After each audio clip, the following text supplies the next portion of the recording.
The carryover from last season, 8-4 overall. Of course, Parker was, stumbling the block a couple times, and just want to get your thoughts on what you guys learned about yourselves last year.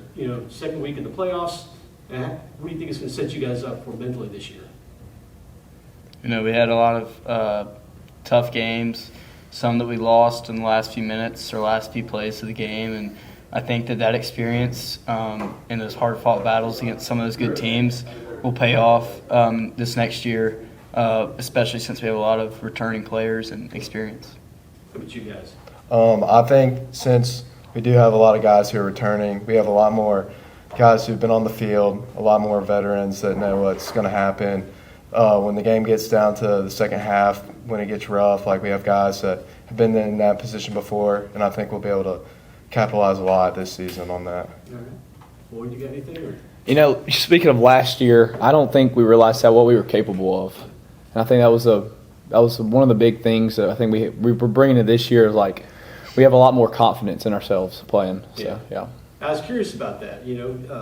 How it's carrying over to the off-season training, mentally and physically.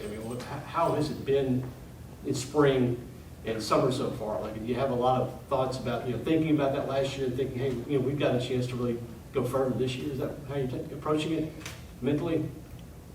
Mentally, we're just approaching it game by game. We're just trying to have as much fun as we can. We're staying disciplined and stuff like that, but we're having as much fun as we can each game. So yeah. What have you been focusing on in the off-season this year, training?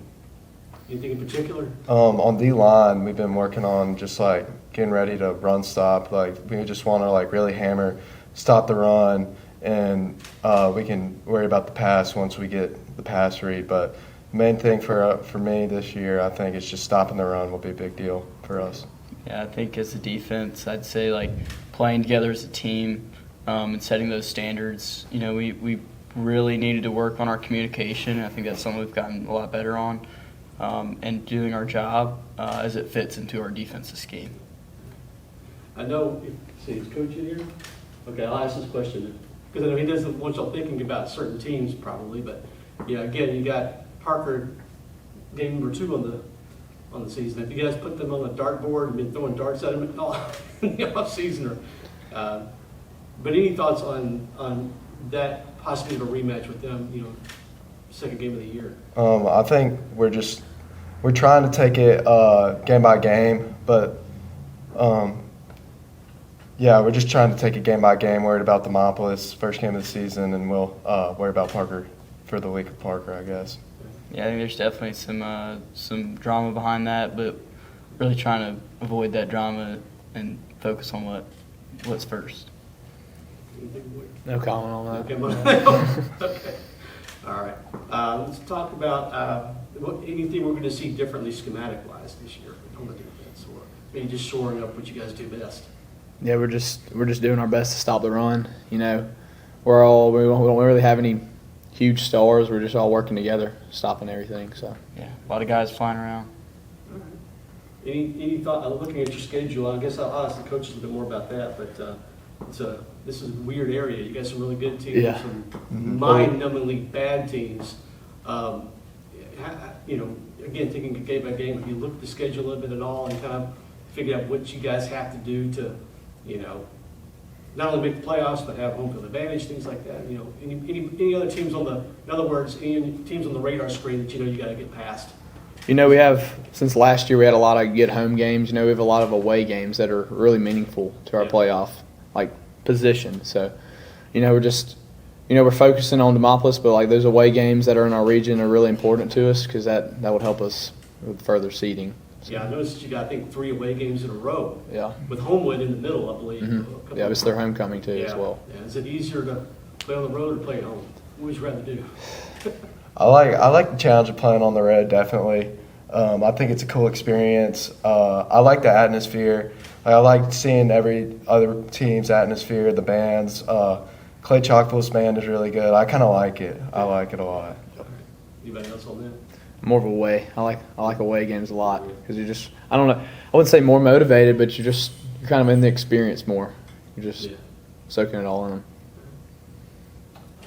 Val, you want to go ahead? Yeah, how do you guys describe Coach Stearns' scheme? Is it simple with a few tweaks around it, or is it pretty complicated and you guys have to really adjust to it and learn it at a deep level? How do you guys describe it? I would say it's right what you said the first thing. It's pretty simple with a few complex things we have to do, but like it's mainly just you do your job, that small little job, and then if everybody does their job, you'll be all right. So yeah, we don't try to complicate it too much because there's too much going on.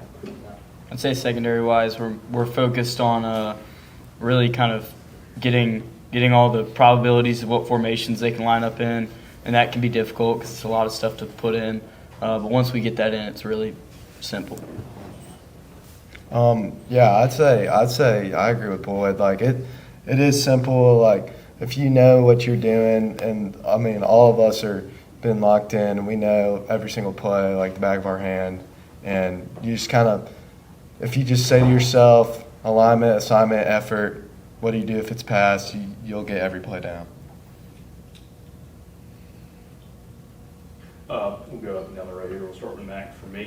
Mac, talk about the guys in secondary. Obviously, some younger guys coming in, but you're kind of the vet. So who has impressed you throughout the spring and the summer, and all the guys that you play with, and kind of what have you been able to teach them fundamentally, and also from your experience and all the stats and the season you had last year?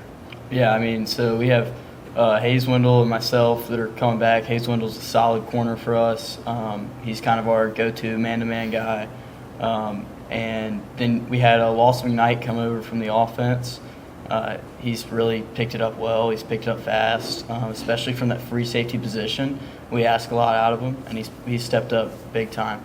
And then our corners, we actually have kind of like this is what we always end up doing is having 2 or 3 guys that can roll in and play. And those guys have stepped up big time. We got a Hoster Roberts. He's really impressed me over this offseason. He's got a lot bigger, faster, stronger. We got Lathan George Williams. He's also he's improved big time, and he's a newcomer. And Boyd, for you on the D-line, getting Mary Teague back, what does that mean? That's actually today.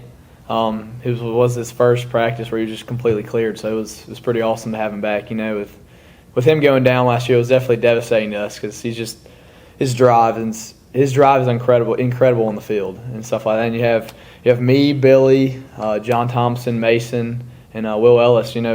Hopefully we'll have a rotation this year, so stuff like that. So it's looking good for us. One of the key contributors on defense last year who kind of led everybody was Hampton King. You lose him, but you have so many guys, returning a majority. So, Billy, for you, as someone who kind of roved the field last year and worked, a lot of different routes and things like that, what did you see from Hampton that you're able to try and are you going to try and take that leadership implementation and maybe take on that role, but also what are you seeing from the guys around you? I definitely think losing Hampton's he was a big part of our defense. He was good off the blitz. He's good in coverage. He was good disguising things. I think that we have a bunch of guys, we'll work as a team to kind of replace that because it's going to be a big hole without him. But I think we got guys like Luke Waldrop stepping up to play his position and stuff. And I'm excited to see how they are. And I think if we communicate well and kind of just do our thing, we can make it work out for sure. I just want to talk, the same question, starting with the defense, just looking over your schedule last year, 8-4 overall, 4-2 in the region, second week of the playoffs. We just want to talk about what the carryover effect, what you learned about yourselves last year, what you're capable of, and how you're mentally preparing for the next season based on that experience. I'd say one thing that we've been improving on is last year we'd walk into some games, be more relaxed. This year we're definitely going to walk in every game, just give it all we got. Every game's a big game.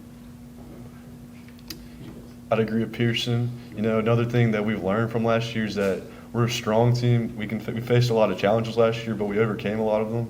But we're going to come back even stronger this year. I felt like on offense we had a lot of first-time starters. And this year, with 1 year of experience under our belt, I think we're going to be a lot better. I was about to ask you about that. A lot of starters coming back. What's going to be a little bit different in this in your offense so far? You don't have to give away the game plan to all of your opponents, but what are we likely to see you guys do maybe a little bit different than you did last year? Well, hopefully we'll all have a much deeper understanding of the offensive scheme, and we'll be able to work with it better, and we'll be able to run more complicated plays and have more complicated schemes than last year due to the experience. Yeah, kind of going off what Rob said, I mean, we want the players to be able to come off the field and tell the coaches what we need to run to be successful throughout the game. Like what Pierson's saying, we want all the players to be students of the game, to be coaches. Yeah. Now, I want to talk to the wide receiver for a minute because I've seen you a couple of times over the years, and you guys put up some numbers and throw the ball around. What are you looking forward to? I mean, you got a prediction on number of touchdowns this year yet, Sam? No, I'm fine with 0, to be honest.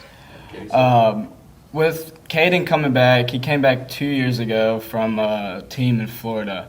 And with him learning the schemes, like we said, becoming a coach of the game, he can really pinpoint the ball wherever he wants. He has a great arm. He has incredible legs.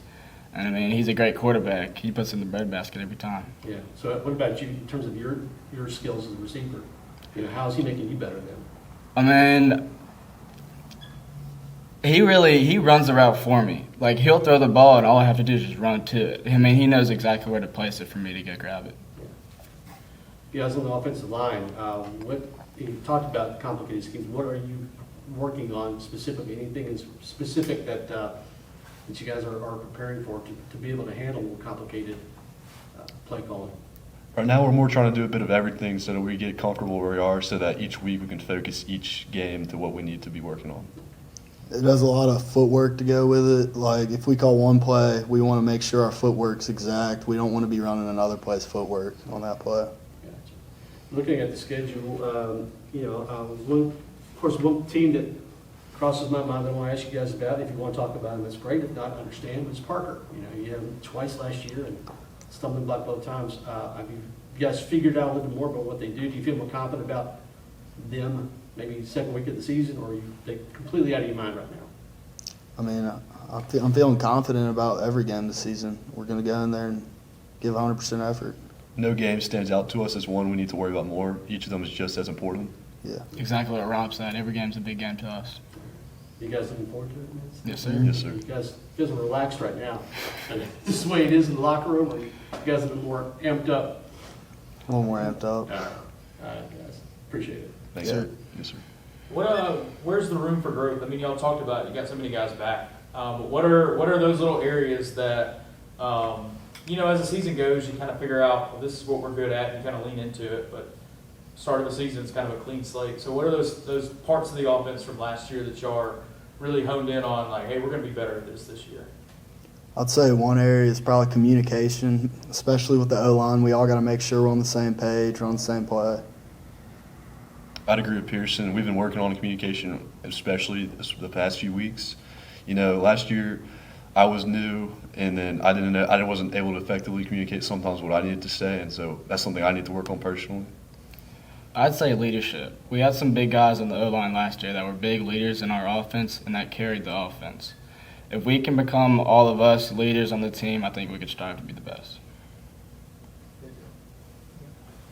Start with you, Rob. What did you learn last year in your experience coming in after that? I think it was the Penson Valley game, Pierson went down. Just from the guys around you, from your coaches, and obviously Coach Yeager being an offensive guy, how do you build on that experience, and what were your big takeaways from having to step up last year? Right. Well, it was super helpful being surrounded by Daniel Ellis on one side and Rocky on the other side. They're two guys who know the playbook really well, and it really helped me become the best player I was trying to be. One of the main things I learned is just how important hard work was.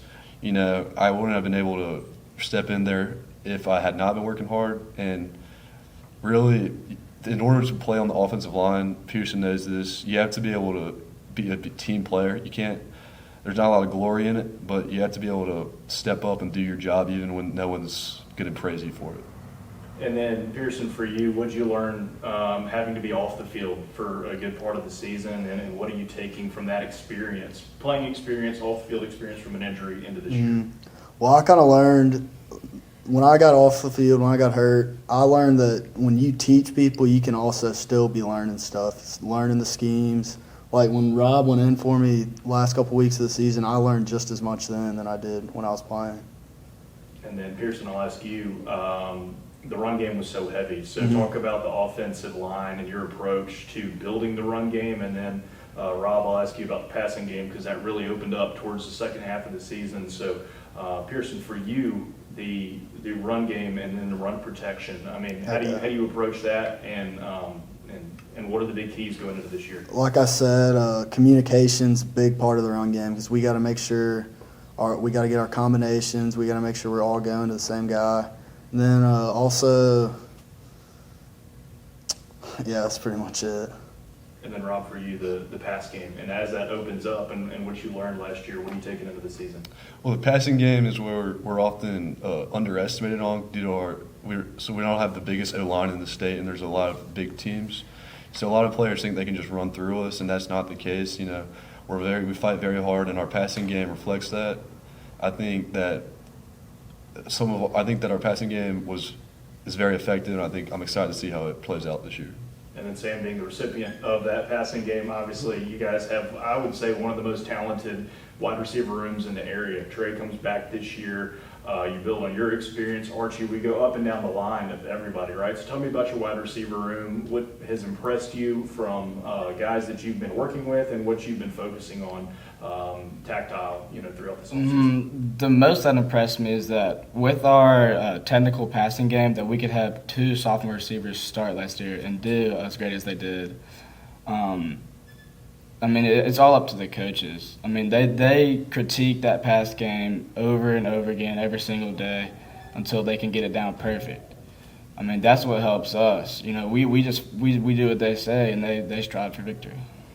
And then talk about the guys in that room specifically, mentioning Trey coming back, and then your experience, Archie, and the, guys, young guys especially, what have they been working on?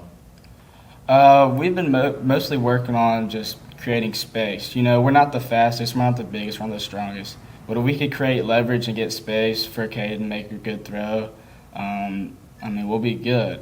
Trey coming back off of a year of being hurt, if you watch him, it's like he never left. He's still got the skills he has. And then for those numbers, right, looking at the O-skill guys all around, you mentioned to Lloyd, you're like, I don't care if I have 0 touchdowns. But the offensive stats were obviously potent and very impressive last year. So how do you talk to the younger guys, use your leadership to say, hey, it's not about who gets the most catches, who gets the most runs. Like, we're, as a unit, O-line, O-skill, quarterback play, trying to have as much production as possible? I was just explaining to him it's not about them. It's about the whole team. If you could do whatever you want for the whole team, you can make it the best team ever. Like, if you strive to support, these players right here, there's no stopping us. Yeah, that's something else we've been going over a lot is we're part of something bigger than ourselves, and we care about the guys next to us, and everything that we do affects everyone on this team. And then, Rob, last question. Building depth this year has been big because of some off-season injuries for some guys. So talk about the way that you guys have been able to build depth, being, not only 5 across, but your second and third guys have gotten a lot of reps this off-season. Well, it's been super exciting not because we had a lot of injuries. They're all back now, so that's good. But due to that, a lot of young guys, a lot of players who hadn't seen the field much got to play a lot during the spring and during the summer. And I think due to that, we have a very deep O-line, and I think we have a lot of confidence in our team in case the worst happens if someone goes down. Same goes with skill, too. First of all, I had a good time talking to your 6 players there. Some really good guys in the locker room. Talk about mentally and just the quality of these kids that you have on the team right now. Every group that comes through, they all have a common thread. To me here, there's been a lot of things that are, just typical of Mount Brook young men. Number one, really motivated, and disciplined, try hard, give great effort. But then again, with every group that comes through too, you leave your own legacy, and your uniqueness. And to me, the uniqueness of this group is, I think it's an unusually close group. And when I say close group, we've had groups before as a senior group. That senior group was close, The thing that I've sort of picked up with this group is it appears that they're close to everyone, And so, there's just this magnetic thing, I believe, that's pulling. It just pulls the team close together. It has to do, to me, it's all about humility. I mean, it's about putting other people first, and it's not about me. It's not about my class. It's about the Mount Brook Spartans. And they really, to me, I think that's one of the biggest reasons that we've got a special locker room. To me, it starts in the locker room before you see anything on the field. And what you see on Friday nights on the scoreboard, it's just really. It's like stepping on a scale. It's what goes on in the locker room. It's what goes on when they leave here and they make their decisions away from us. The fans and everybody, they just get to see the weighing in process, on a Friday night. But so far, I've liked what I've seen, and it'll flesh out on a Friday night. Again, I look forward to seeing what our locker room's going to look like on a Friday night. Yeah, I was just about to ask you about how I asked the players the same question about the season, reflecting on, the success and some of the stumbling blocks last year, Parker being one of them. Mm-hmm. What do you think they learned, particularly the core coming back, the seniors, juniors coming back after last season? How do you think it's going to carry over to the effort they're going to give this year? Well, the thing to me, like when I look at last year, reflecting back on it, you look at where you started and where you end up, and the bottom line, the difference between that really, that's the tale of your season, and I thought, and then the other thing too is, we had so many new players last year, within that time frame that we're talking about, what was the growth process. And, like when I look at that, the best things that happened to us last year were the games that we lost. I can honestly say that, when you're having success, if you're, success week in, week out, a lot of times, you have mistakes and you have areas that you need to clean up and get better at. You don't have a sense of urgency. You can kick the can down the road, and if you get by with it. And to me, when it comes up and those mistakes bite you, and you say, we got to deal with them now, or this is going to keep happening over and over and over. But I thought the best thing that we did last year, I mean, by far, was how they responded to setbacks. No finger pointing. It was all accepting responsibility and and working together to get better. And to me, when I look at how we tracked from the first, from spring training until we finished our second game, man, I was so pleased with that team and so proud of that team. But I think the biggest thing, I think this group, they will take the things that they learned, from last year. The biggest thing that we learned last year was, every single down, counts. And if it goes wrong, you have to turn the page, move on to the next one, and give every bit of who you are and what you are to that single play. I think that's something that'll carry on to this season, I know the coordinators can go into more depth here, but X's and O's wise, what's been some areas of focus in the spring and doing the preseason, both sides of the ball? Well, I think I'll just start with offense first. I think one of the biggest things on offense, has been Caden Hoffbauer, just letting him, how we can use his legs more, really, and how we can involve him. Stuart Andrews last year, his success speaks for itself. We got a lot of our receivers back and whatnot, but the biggest thing, last year going into the season, we had an idea of what Caden could do, but the biggest thing that had to happen last year, number one, was he had to understand the offense. He was just so far behind, and didn't understand our offense. And now, I think that he understands not only what we're doing, but why we're doing it. Once you understand the why and how all the pieces are connected, then your game takes off. But within that, there's a lot of things within our system that I wish that we wish we could have used last year to take advantage of his ability to run. But I'm just not sure that at that point he was comfortable enough, to just flow and let the game come to him. But I think, that his understanding now we'll be able to do that. On defense, I'll let Coach Stearns talk more about that. But to me, one of the biggest things on defense to me is, taking Miller Lee and moving him. Number one, just the fact, you move from Mike linebacker and, and we're playing him, sort of at a, hybrid position now. And he, the unselfishness of that. You know, a lot of guys could make that an issue, you know. But he is still the cornerstone of that defense to me, you know. But what he gives us now in that position, I mean, because like right now, you know, what he does, I mean, he's sort of a jack of all trades, a hybrid kind of guy. And, you know, our defense is sort of gone as that position has gone. So anyway, I'll let Coach Stearns talk more about that. But again, you know, that's one of the things, you know, that excites me. You know, the other thing too is we have some guys, you had a lot of question marks in the secondary. We've got some guys emerging there that's exciting. And then the last thing to me is, you know, last year we didn't hardly have any depth on the front. And to me, we're building legitimate depth now, and that's really good. You know, you've got to have that on the two places. You got to have depth. You got to have depth at running back, and you got to have depth on the defensive line. And it looks like we're getting there. Last question for me, then I'll turn it over. Looking at the schedule, particularly the area, you know, your area is a strange one. You got some really good teams and some soul-crushingly bad teams. But Yeah. looking at, you know, who do you think's going to be better in your area this year? That's really going to watch out for. My mind might be on Shades Valley. Mm-hmm. What are your thoughts on this area this year, and what it's going to take to, you know, emerge on top? Yeah.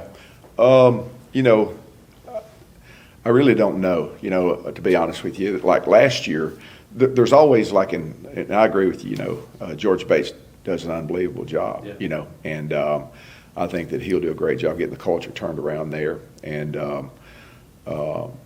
you know, the whole thing in this region to me that we're in now is that I think it's the toughest region, you know, from top to bottom, probably in 6A, you know. If you look at the past, you know, state champions that have come out of our region and stuff. But the one thing that's happened too, like if you look, it sort of swings from year to year, you know, and who knows? You know, it'll come down to this. There's plenty of talent in all the schools in our region. I mean, Pinson Valley's got talent, Pell City's got talent, you know, and of course, you know, Oxford, Clay Chalkville. I mean, our whole region there's talent there. It just comes down to, you know, which school does a team develop? Like you talked about to begin with, that locker room, man. Who has the strongest locker room that'll show up on the field? So, I mean, last year there was enough talent at every single school to me to, you know, to win our region. But it just comes down to, you know, who makes the best team and who has the intangibles and the unseen things that you can't see that leads to success. You know, who has those? So. You know, I know, you know, probably the thing you're referring to is the talent, but man, if you start looking at the talent in our region, you just almost get overwhelmed looking at it, you know. So, Coach, hey, appreciate it. Thank you, appreciate that. Does this feel like a veteran-laden team at the outset?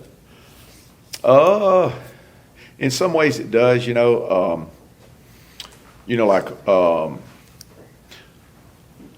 in some ways it, you know, like I mean, we've had a lot of guys with playing experience, you know, but some of the playing experience, Kyle, has come from, like I'll give you an example, like Henry Jimenez started as a sophomore, had an injury, missed last year, and now he's back in the starting lineup. So, and then you've got Pierson Avery that started last year, had an injury, missed the year.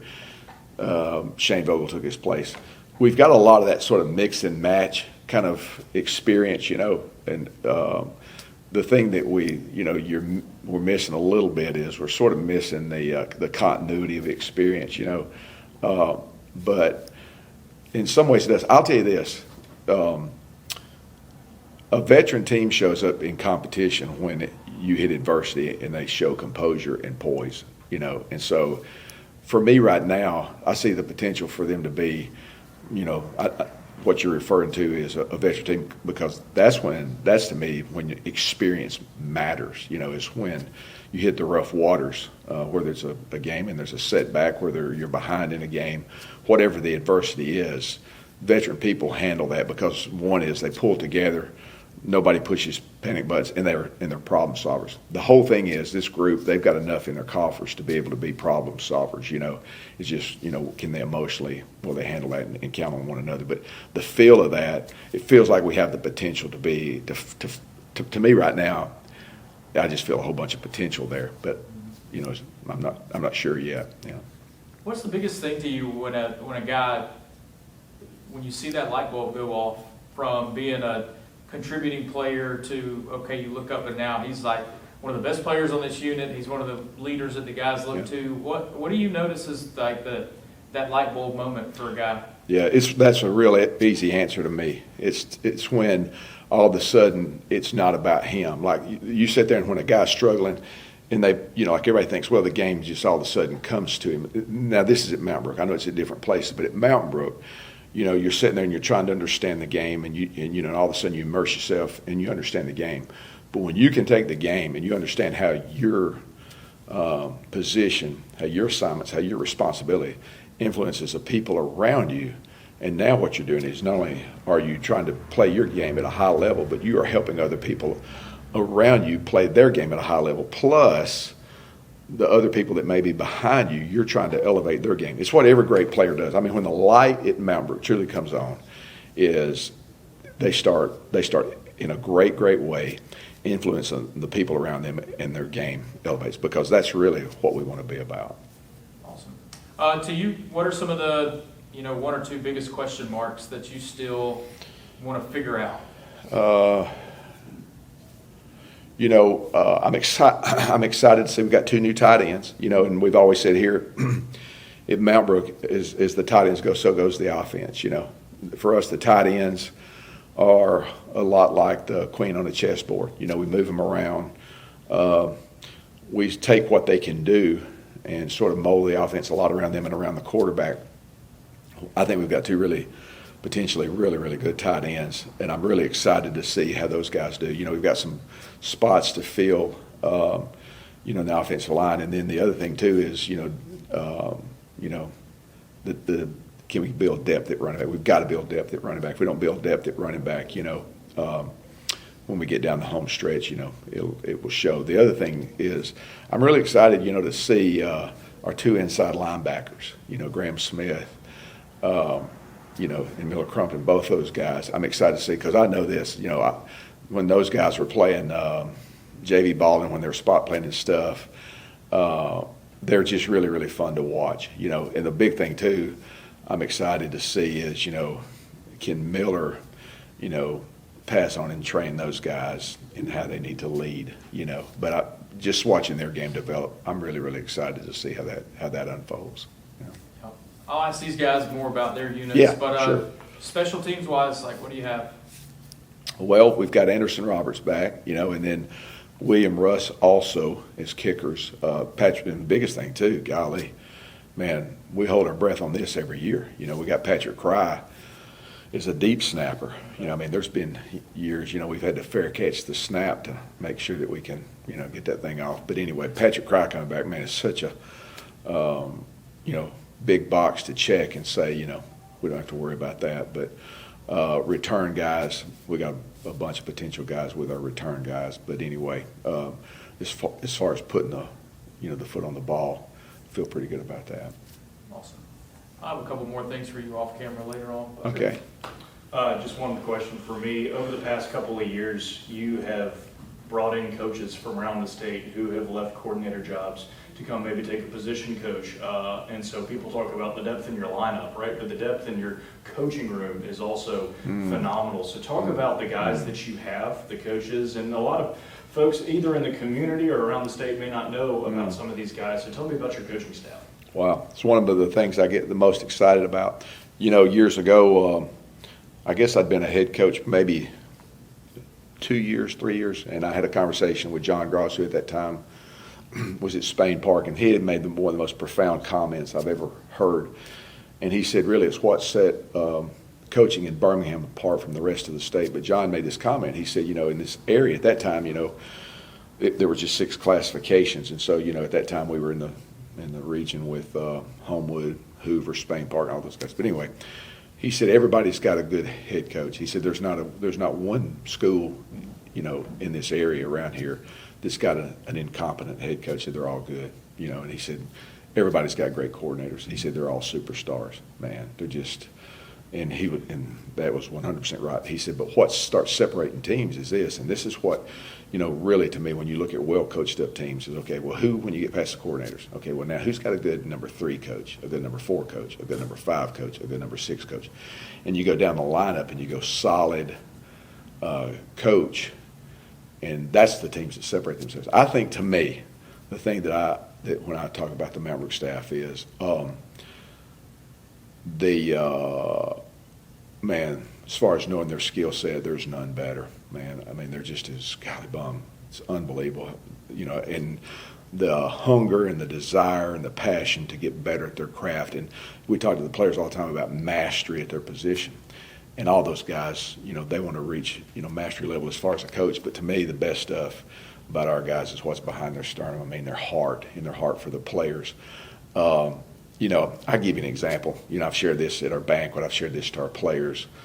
I've shared this at clinic talks and stuff. But to me, that's just something that's just extremely, maybe most unique of anything, is that, Mike Thorson passed away last year about this time. And so anyway, we had, we're missing we're down a coach, a secondary coach. Well, when you go down the roster of the coaching staff, there's one guy that's got experience in the secondary, and he happened at that time to be our offensive coordinator, Richard Kelly. And so, you look, and we're sitting there with just a few weeks before the season starts. We thought we were going to have Coach Thorson to help sort of make the transition and stuff, and we knew he was getting close to the end of his career. But then all of a sudden, we don't have that luxury. And so anyway, when you go down the staff, and I talked to Coach Stearns about possibilities and stuff. And so anyway, I bring Coach Kelly in. I said, Coach, we don't have anybody to coach the defensive backs. And I said, there's only one guy on this staff. And I hadn't even got to finish the sentence. And he said, Coach, I'll go do it, whatever's best for the team. And that's just sort of the spirit of our staff. You're going to find guys that can put a whistle around their neck and coach, and they can get guys to go run, block, tackle, execute plays, pass, catch, all that stuff. That right there to me that's as big as anything. And then the other thing too, like you look, and our coaches, like during COVID and stuff, this is one of the most amazing things, that I just, when I look over my time here, that brings me some of the greatest pleasures. We're in COVID, and one day, our lunchroom staff, they get contact traced and they send them all home. And so, it's, we got to serve lunch. What are we going to do? And you wait 15 minutes, and all of a sudden you look up there, and there's coaches up there slinging French fries and Chick-fil-A's, and I mean, they're sitting up there and they're doing it all, and so a teacher's out, and so, when you go down the lineup of, Coach Stearns, Coach Easley, Coach Pell, Coach Kelly, Coach Hamlin, Coach Rodriguez, Coach Collins, gosh, I mean, just so many guys, and I'm about to leave somebody out. There's Coach Truitt that we just added, Coach Powell, Coach Vines. I mean, all those guys. The one thing to me that I go, this is what makes us different from everybody else is, to me, again, it's just like I was talking about the players. It's humility and the willingness to put my own agenda on the back burner and say, it's about these guys, these young guys, and then you go into the training staff, you go to Coach Jordan and you go to Adam and those guys, and same thing. My philosophy's always been, you make that training room about as small as you can and as miserable so those guys will get out of there.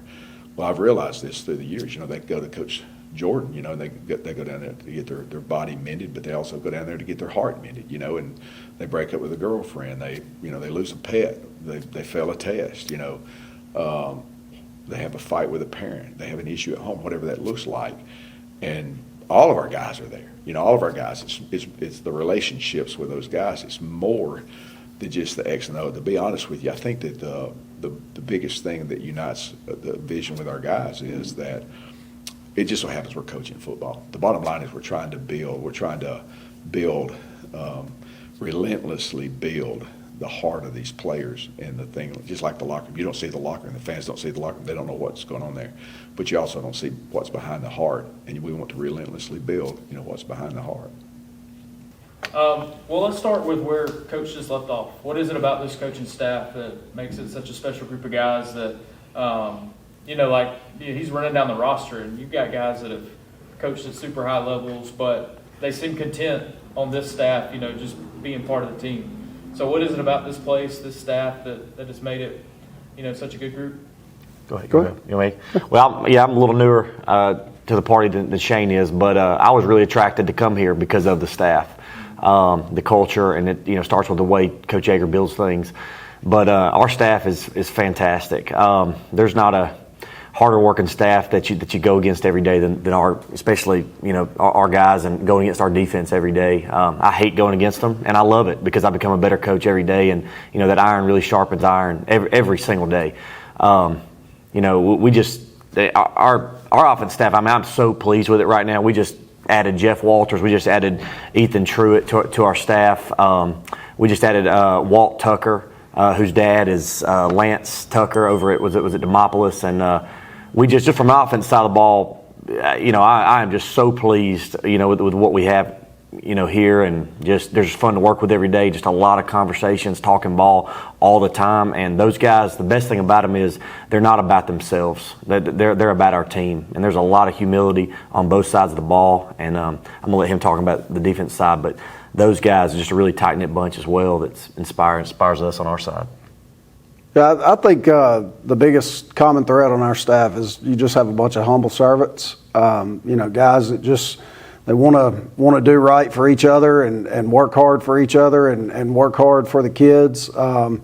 There's times when you don't necessarily feel like it, but you get up, you go, and you do for the guy beside you. We know that we're in the battle with each other on Friday nights, and there's nothing that we wouldn't do for each other to make each other better, to be successful and to put these kids in a situation to be successful. And they give us so much of their time and their mental energy, and we get a lot of joy from doing the same for them, to where we can see them kind of reap the benefits of it on Friday night. Let's start with the offensive side of the ball. So first off, let's talk about Caden.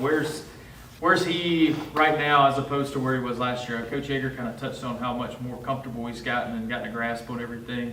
What have you seen from him this summer? Yeah, so I think a lot of times when you have a new quarterback, a young quarterback, one that wasn't in the system before, you have to put a lot of Band-Aids on certain things. You have to limit his reads to one or two things.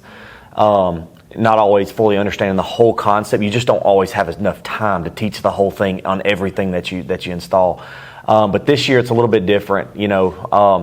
He fully understands what we're trying to do on every single play.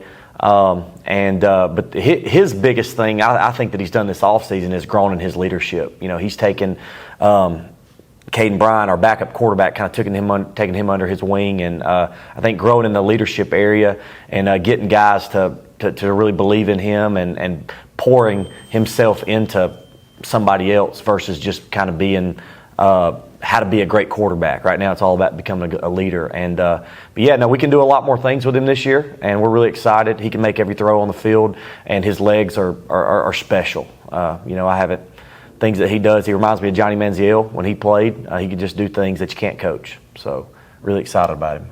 What about the receiver unit? Who's he got to throw to? Yeah, so it's really going to be a big improvement, I think, this year. Same guys, but they've really grown up and they've gotten a lot faster, and they've worked their tails off in the weight room, and they're a really deep bunch. Last year we had 2 or 3 guys. We had an injury. Trey Vincent went down. Now we're looking at 4 or 5 guys that can really run, really get past the defense, and they run routes as well as any that I've coached. They are about as close of a bunch as any I've coached as well. And I'm going to be honest with you, I tell them all the time. I tell them after practice all the time. They are making my job a lot of fun right now. And so we're really excited about that whole position group right now, and they've made a ton of progress. So, who are those names? Sam Smith probably starts there. Trey Vinson probably goes to there. Archie Andrews, John Colvin, Gabe Smith. Those guys right now, along with our tight ends, Bennett Jordan and Wallace Hunter, they're all we laugh about it all the time. None of them are really that much better than the other one. They all look the same. They all run the same. They get in the same stances, and they're all about pretty equal. Some maybe a little bit faster than Trey Vinson, maybe the fastest guy we got, but they just all do different things really well and just really, really similar. So Seems like tight ends are not prioritized in today's offenses, but you guys, are they both newer guys that are going to be playing this year? Yeah, well, we run the wide zone, and you know, it's San Francisco 49ers. You watch what they do. You watch what the Los Angeles Rams do. You know, they have to have a tight end. We have to have one within our scheme. But those guys, what they bring to us this year is they're going to be a better pass threat than what we've had in the past. These guys are 6'3" guys that can run and jump and make plays. We all know they're going to be able to block. They're going to be coached with our offensive linemen every day, and they're going to know what they're doing. But they bring a little different element to our offense than what we've kind of had in the past, and super, super excited about those guys. Yeah, and in the backfield, I mean, Stewart had an incredible year last year. So yeah. What can he do to even take another step? Yeah, well, Stu's going to be a 3-year starter. Started at receiver his sophomore year, started last year at running back, and then coming into this year. Yeah, I think his biggest area of improvement's probably going to be in his pass protection. And he'll tell you that. I mean, he's not bad at it. He's really good at it. It's just that he runs the wide zone extremely well, and he understands that his effort is what makes him really good at that and understanding his reads. But I think pass protection, he's really, really, really taken a liking to what we're doing in pass protection, and he's really aggressive out there. So we're excited about that too. And I know Lawson moved over, but who are those other guys that you're trying to develop some depth in the backfield? Yeah, well, our next guys play Ryder McMakin, and he's a good-looking football player. He's about 6'4", and he's probably the fastest guy on the team. So he's got some growing to do in areas of he just needs game film. When I say game film, he needs game reps. He needs to get hit a little bit. He needs to get hit and get up. He needs to drop a ball and have to come back and make the next catch. He needs those type things, but he's going to be I think he's going to be a really good football player for us. And then you know, Lawson can close his eyes and come back over and play running back. So hopefully we don't have to use him. I don't think we'll have to, but he's giving us fits every day over there on defense. We want to keep him over there. So. And then tell us about your O-line. Yeah, so it starts with Rocco Gray. Rocco is the leader of our whole offense, if not our whole football team. He is everything kind of runs through him. He's our alpha. He's a quarterback mindset playing center. And so he is, like I said, he is really our guy over there. He's been out, so he didn't play in the spring. He's been kind of here and there in the summer, but he'll be full go once we get back into the season. Pierson Avery is playing right guard. Is going to be he's going to be a nightmare for guys, just as physical as he is. Henry Jimenez playing right tackle. He started as a sophomore, had a back injury. He's back. You know, he's a very vocal leader type player and really, really nasty and aggressive. Left guard's going to be a new guy for us, William Tabb, kind of a shorter guy, but really, really, really strong. Played defensive tackle for us before, and just another one of those guys that's just really vocal and can play ball. And then our left tackle is Rob Schoenvogel, and he's right behind Rocco, if that explains anything. Those guys they're going to be a really, really good unit. Like Coach Yeager said, the continuity of our experience is not there, but they do have experience. And I think once those guys all get together and start working together more, they're going to be a special, special bunch. So awesome. Coach was talking about Miller's move of positions, so kind of break that down for us. Like, what goes into a decision to say, hey, we're going to move this guy around?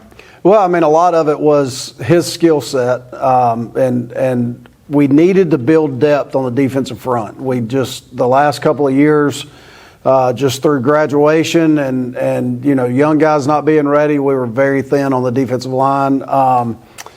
We got lucky in the past a couple of times by moving guys over from offense that weren't playing, but there wasn't anybody.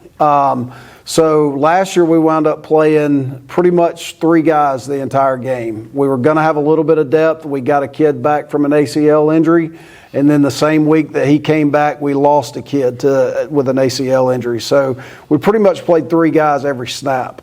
Did not want to do that going into this year. We have been able to, by moving Miller to our rover position, we've been able to build some depth. We moved a kid that played rover at a high level last year, split time with another guy. We moved him to defensive line because he's got a little bit bigger frame and a really good motor. So now I feel very good about our 2 deep. It's more 1A and 1B than 1s and 2s. And we've even got a couple of 3s in there that we'll be able to roll in that's really going to help us. Is the scheme that y'all run like would you consider it on the upper end of like more complicated, or is it kind of simple that just has a lot of moving parts to try to, get the offense off their game? How do you describe it? I mean, it's fairly complex. We work really hard on getting all of the scheme down. And then from there, I mean, it is a lot as far as when you look at it, from an offensive standpoint.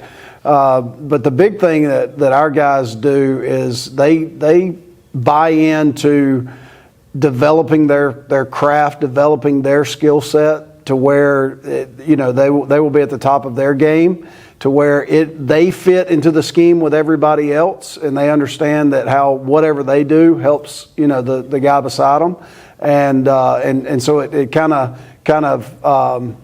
comes together as a whole. And, I always tell them that our whole is greater than the sum of our parts. If we all, be the best that we can be, and then we work together, then that's what really helps us. Mm-hmm. All right, we'll kind of go through your 2D and start on the D-line. Who are some guys that we'll be looking out for there? So we got Boyd Cooper coming back, played at a very high level last year at one of our ends, played every snap, I believe, of the year. And he's a guy that moved from linebacker the year before. I mean, just great motor, real high energy guy, and just really, really good playmaker. Behind him is Mason Baines. He's a young kid. He's be a junior this year. Really kind of sat in there behind Boyd last year and learned and grew. He's a baseball guy that's really come along for us. Feel real comfortable about him being in there. Mayor Teague was a guy that we lost to the ACL injury last year, I think week 4. And so he's going to be back. He looks really good this summer. William Ellis, whose brother was Daniel Ellis, a really big tackle that we've had a couple, for the past couple of years. His little brother Will is also a nose, and it does a great job. I mean, honestly, you don't know when one's out and the other one's in. At our other end position, we've got John Thompson, who has just learned and grown throughout the years. He's going to be a senior, be one of our starters. Just really come along and just made himself into a really good player. And then Billy Pharo is a guy that we moved from Rover to one of our ends, to where he can get in there and add some depth for us. Got another couple of guys, but one of them that comes to mind is Graydon Griffin. He was kind of new to the game. He came to us as a sophomore, and I'm not sure how much he had played before that, but really athletic, and does some good things for us, and he'll be rolling in there as well. Tate Davis is another guy. He's played nose. He moved over from offense a couple of years ago, bigger body, kind of in the middle of the defense to help us out there on the D-line. How about linebacker? At linebacker, the great thing about linebacker, we don't have a returning starter, but all of these guys got every rep as a 2 last year. They were all 3 sophomores. It's a great class. Luke Waldrop is our kind of strong outside guy. Graham Smith and Miller Crumpton are 2 inside backers, and they're not huge guys. They're not super fast guys, but man, they just play so smart and so fast and so hard, and they are fun to watch. They understand what they're supposed to be doing, and they do a really, really good job. Coach Pell does a good job with those guys. And then our hybrid guy, or what we call our rover, he's both a linebacker and a D lineman. That's Miller Lee. We moved him from Mike. He started every game at Mike last year. And started some as a sophomore, split time as a sophomore. The rover really is a good fit for his skill set. It's probably where he projects in college ball. He's going to be a great player for us, and everything just kind of flows through that position. And he's Coach talks about tight ends on offense being the queen on their chessboard. Well, that guy's kind of the queen on our chessboard, and he'll be able to do a lot of good stuff for us there. Awesome. Yeah. How about the secondary? Secondary, we have one returning starter. In the corners, or with the corners, and Hayes Wendell. He's done a really good job for us in the past. loves to come up and tackle. We have to remind him to stay back sometimes. He gets a little anxious out there. Hosford Roberts is another guy that's played a little bit in the past, and he's a long, rangy guy. We're looking forward to him.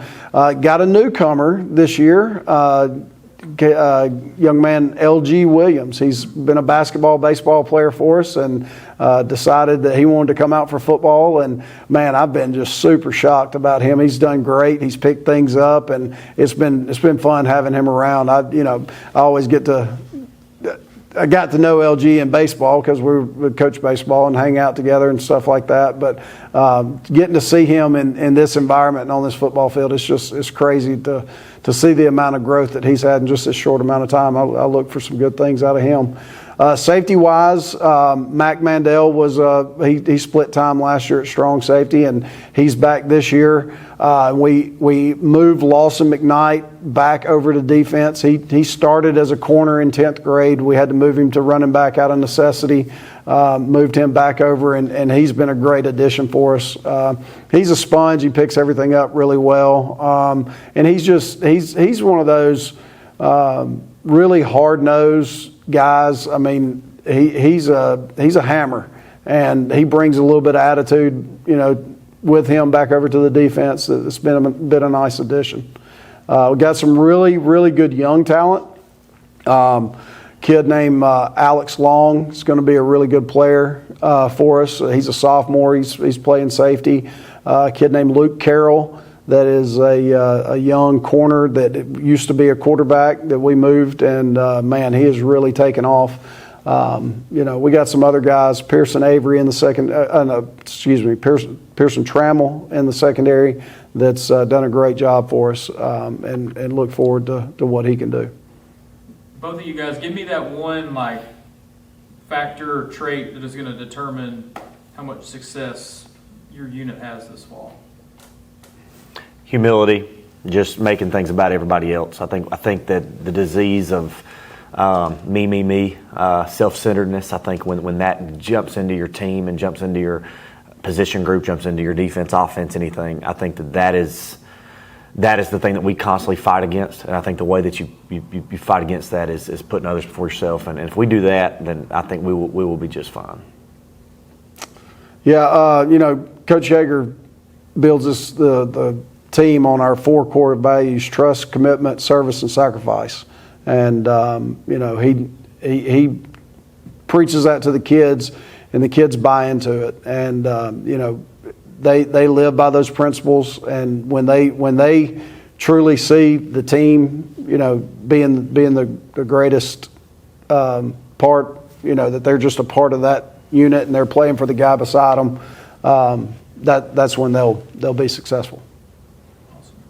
I got one for each of you. Brad, how much confidence does it give you, as opposed to uncertainty, of having nearly all of your offensive production back? You go in with questions, but a lot fewer questions to the season. Yeah, a lot. I mean, just be total transparency. A lot of confidence. I love where we're at right now. Offensively, at least, I don't see them as much other than what I see on film, but a lot of confidence. I mean, I think our guys they're not just good football players. They're hungry, good football players. And I think that it's our job to keep those guys hungry. And I think as long as we stay, mentally, emotionally where we're supposed to be, then I think there's a reason to have a lot of confidence. But you can lose that just like that.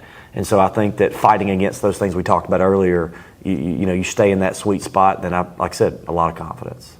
Shane, not meant as a dig, but in looking at the numbers, 44% of opponents' points scored last year were in the fourth quarter. So what is your message to your coaching staff to emphasize on the defensive side of the ball, to hammer home finishing, playing every single minute, every single snap, all the way to the final whistle?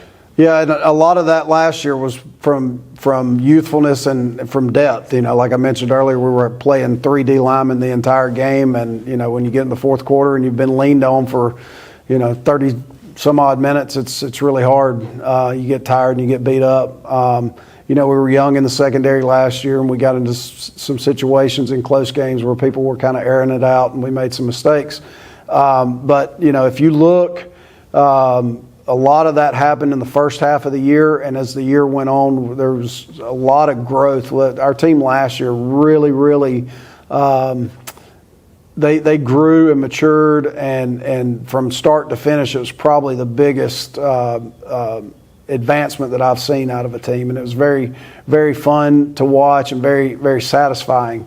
Some of that stuff was on me too, and I've learned from it and I've grown from it, and you try not to make the same mistake twice, and so hopefully this year won't be in those situations.